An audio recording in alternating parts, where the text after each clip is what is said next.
Welcome to our channel. నేను మీ ప్రశాంత్. నిన్న తిరుపతిలో తొక్కిసలాట జరిగింది. అయితే ఈ తొక్కిసలాటలో 6 మృతి చెందిన విషయం కూడా ప్రతి ఒక్కరికి తెలిసిందే. అయితే అసలు ఎక్కడ జరిగింది, ఎలా జరిగింది, సో దీని గురించి అయితే మాట్లాడేందుకు ప్రస్తుతం మనతో పాటు సీనియర్ జర్నలిస్ట్ దుర్గా వడ్లమణి గారు ఉన్నారు. నమస్తే మేడం. నమస్తే అండి. మేడం, నిన్న తిరుపతిలో తొక్కిసలాట జరిగింది. అంటే మనం గతంలో చూసినట్లయితే కనుక ఇక్కడ ఏ విధంగా అయితే సంధ్యా థియేటర్ దగ్గర జరిగిందో, సో అంతకన్నా చాలా దారుణంగా జరిగిందని చెప్పేసి కూడా చాలా వినిపిస్తుంది. అసలు ఎలా జరిగింది మేడం ఇది?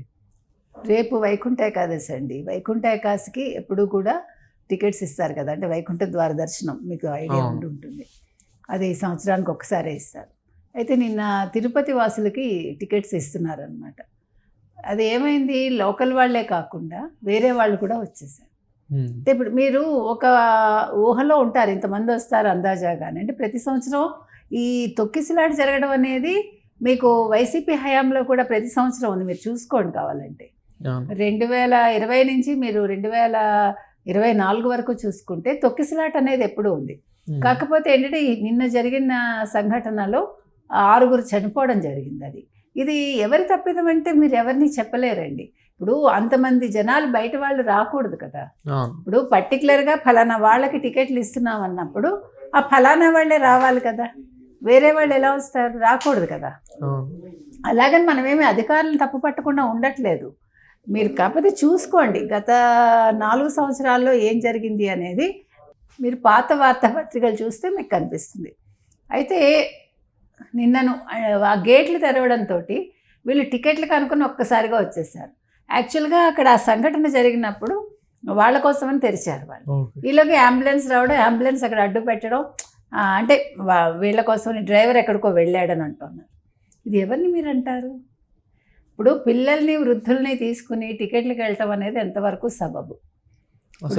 మీకు వైకుంఠం అసలు తిరుమల అంటేనే జనాలకి అసలు ఒక ఇంకా భక్తి భావన కావచ్చు, ఆవేశం కావచ్చు, పొంగి పొర్లుతుంది.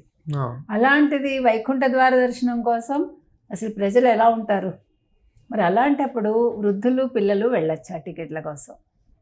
అంటే వాళ్ళని ఎక్కడ పెడతామని సందేహం రావచ్చు, కానీ మరి చూసుకోవాలి ఆల్టర్నేటివ్ మనం. ఎందుకంటే వాళ్ళని ఇబ్బంది పెట్టలేం కదా. ఏమండి, ఇలాంటివన్నీ కూడా సహజంగా జరుగుతూ ఉంటాయండి. ఎవరిని మనం తప్పు పట్టలేము. దీనికోసం సాక్షి వాళ్ళు రెచ్చిపోతున్నారు. ఒక్కొక్కడు టీటీడీ చైర్మన్కి పనిష్మెంట్ ఇవ్వాలి, లేదు హోంమంత్రి అనిత దీనికి రెస్పాన్సిబిలిటీ తీసుకోవాలి, చంద్రబాబు నాయుడు దీనికి బదులు చెప్పాలి. చంద్రబాబు నాయుడు కోసం మొత్తం పోలీసులందరూ వైజాగ్ వెళ్ళిపోయారట. అందుకని ఇక్కడ పోలీసులు లేరట. ఎవడన్నాడు లేడని? మీరు చూసారా? అంటే వాళ్ళకి ఇవాళ అవకాశం దొరికింది, మాట్లాడేస్తున్నారు. తప్పు కదా అది. ఇప్పుడు దేనికి కూడా ప్రజలని మనం ఊహించలేమండి. అప్పటికి వాళ్ళు మొత్తం 8 ఉంటాయి గేట్లు, 7 అంతా కూడా వాళ్ళు అడ్డు పెట్టారు కూడా. దీన్ని ఏమంటారు, బ్యారికేడ్స్ లాగా. 8వ దానికి బ్యారికేడ్ పెట్టలేదు. అక్కడ జరిగింది. కానీ ఇలాంటి సంఘటనలో మరీ పొలిటికల్ని ఇలా ఇన్వాల్వ్ చేయడం కూడా కరెక్ట్ కాదు.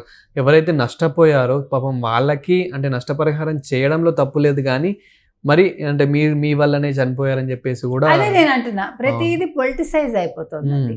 ఒక సంఘటన జరగగానే దానికి ఒకళ్ళని బాధ్యులను చేసేసి, ఇప్పుడు 100 మంది 1000 మంది బాధ్యులైనప్పుడు మీరు ఒక వ్యక్తి మీదే ఎట్లా నేరారోపణ చేస్తారు కదా, అది తప్పు కదా. దీనికి ఎవరిని మీరు బాధ్యులు అంటారు? ప్రజలు రావడం తప్ప అంతమంది, లేదు వీళ్ళు తలుపు తీయడం తప్ప ఏమంటారు? గేటు తీయటం వాళ్ళ బాధ్యత. మీరు ఇంతమంది బయట వాళ్ళు రావడం అనేది తప్పు కదా. ఇప్పుడు దీన్ని ఎట్లా కంట్రోల్ చేస్తారు? ఇంక మీదట లేకపోతే టోకెన్స్ ఇచ్చి టోకెన్ సిస్టమ్ ఏదైనా పెట్టి, మరి అది కూడా ఉందేమో మనకు తెలీదు. ఎందుకు చెప్తున్నామంటేనండి, భక్తి ఉండొచ్చండి, కానీ ఆ భక్తి కోసమని ఇలాగ విపరీతంగా వచ్చేసి ఇప్పుడు వాళ్ళకి టికెట్లు అమ్మడం కష్టమే కదా. వాళ్ళు ఒక లెక్కలో ఉంటాయి కదా టికెట్స్ ఇంతమందికి అని. అసలు ఇప్పుడు కొత్తగా కూటమి వచ్చాక తిరుమల తిరుపతి దేవస్థానంలో అన్నీ చాలా బాగున్నాయి అంటున్నారు కదా.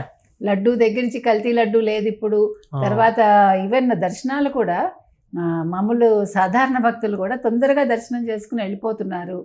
మనం ఇవన్నీ చూస్తున్నాం కదా. ఈ సందర్భంలో ఇలా జరగటం అనేది నిజంగా బాధాకరమైన అంశం. ఎవరైతే చనిపోయారో వాళ్ళకి మనం కండోలెన్స్ చెప్తున్నామండి. వాళ్ళు పాపం అలా జరగడం దురదృష్టకరం. అది దాన్ని ఎవరు ఏం ఆపలేం కొన్ని. అంటే ఇక్కడ మనకి తప్పు అనేది ఏంటంటే ఒక గేట్ తెరవడం వల్ల ఇక్కడ తప్పు జరిగిందని చెప్పేసి చాలా అర్థమైపోతుంది. కానీ ఇక్కడ సెక్యూరిటీది కూడా తప్పు ఉంది అని చెప్పేసి కూడా కొందరు అంటూ ఉన్నారు. ఏమంటే ఇప్పుడు మరి వాళ్ళు భక్తులు వెళ్ళడం కోసం వాళ్ళు తలుపు తెరిచారు, అవును. వాళ్ళు మిస్అండర్స్టాండ్ అయింది అక్కడ. ఉమ్. అది టికెట్ల కోసం అని వాళ్ళు అనుకున్నారు. ఇక్కడ ఎవరిని అంటారు మీరు? అంటే ఇక్కడ కమ్యూనికేషన్ గ్యాప్ అనేది జరిగింది. ఆ, ఈ కమ్యూనికేషన్ గ్యాప్కి ఎవరిని మీరు బాధ్యులను చేస్తారు? వాళ్ళు గేట్ తీసిన వాళ్ళు వాళ్ళ బాధ్యత వాళ్ళు చేశారు, ప్రజలు వాళ్ళు ఒక రకంగా అనుకున్నారు. ఇక్కడ జరిగిన ఇన్సిడెంట్ వేరు, ఆవిడకి ఊపిరాడలేదు. ఏం చెప్తాం మనం? ఇవి మన అదే చెప్తున్నా అండి, స్టాంపీడ్ జరిగినప్పుడు మీరు ఎవరిని కూడా బాధ్యులను చేయలేరు. ఇప్పుడు 100 మంది పోలీసులు ఉన్నా కూడా ఏం చేస్తారు? ఆ, ఇప్పుడు అప్పుడు ఏం చేస్తారు? మీరు ఏమంటారు? పోలీసులు ఆపి కొడితే అదిగో పోలీసులు చాలా ఏంటి దాష్టీకం చేశారు, ఉమ్. జులుం ప్రదర్శించారు అని మనమే అంటాం. కాబట్టి దీనికి ఎక్కడా కూడా ఒక ఎండ్ లేదండి. వీళ్ళు చేశారా వాళ్ళు చేశారా ఈ కొట్లాట కంట సంఘటన జరిగింది ఇంకొకసారి పునరావృతం కాకుండా చూసుకోవటం ఒకటి.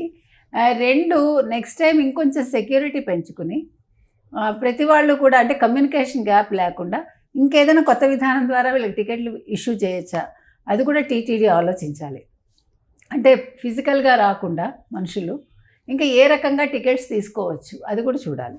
అంటే లోకల్ వాళ్ళకి ఏదైనా ఒక ప్రత్యేకంగా ఒకటి పెట్టి ఆన్లైన్ విధానం ఏదో మనకు తెలియదు. సో ఆ విధంగా కనుక వాళ్ళు ప్లాన్ చేస్తే ఇంకొకసారి ఇలాంటి సంఘటనలు జరగకుండా ఉంటాయి.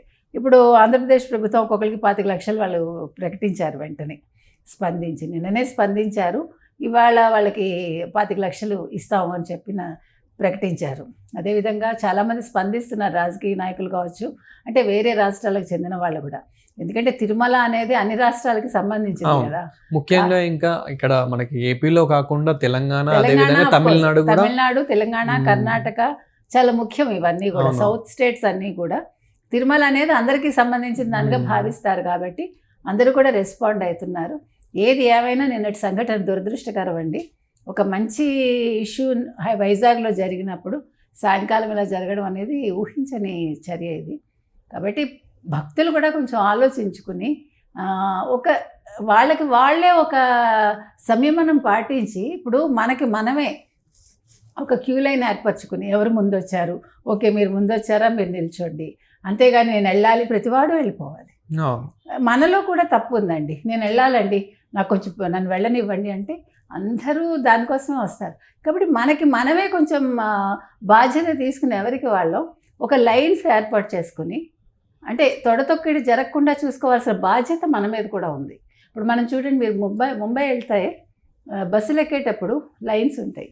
ఇప్పుడు కాదు, నేను నా చిన్నప్పటి నుంచి చూస్తున్నా. అది ఎవరికి వాళ్ళు నిల్చుంటారు అంతే, అది ఎవడు నేర్పడు. మనకి సిస్టమ్స్ అనేవి మనం అమెరికాలో ఎంత బాగుంటుందో, యూకేలో ఎంత బాగుంటుందో, ఒక తేడా వస్తే శిక్ష వేస్తారు, సింగపూర్ అయితే ఫైన్ వేస్తారు, ఇక్కడ ఫైన్ వేస్తే మీరు కడతారా? కాబట్టి మనం అక్కడెక్కడో బాగుందని కాదు, ఇక్కడ బాగోవడానికి మన వంతు బాధ్యత ఏంటనేది ప్రతి ఒక్కళ్ళని కూడా ఆలోచించుకోవాలి.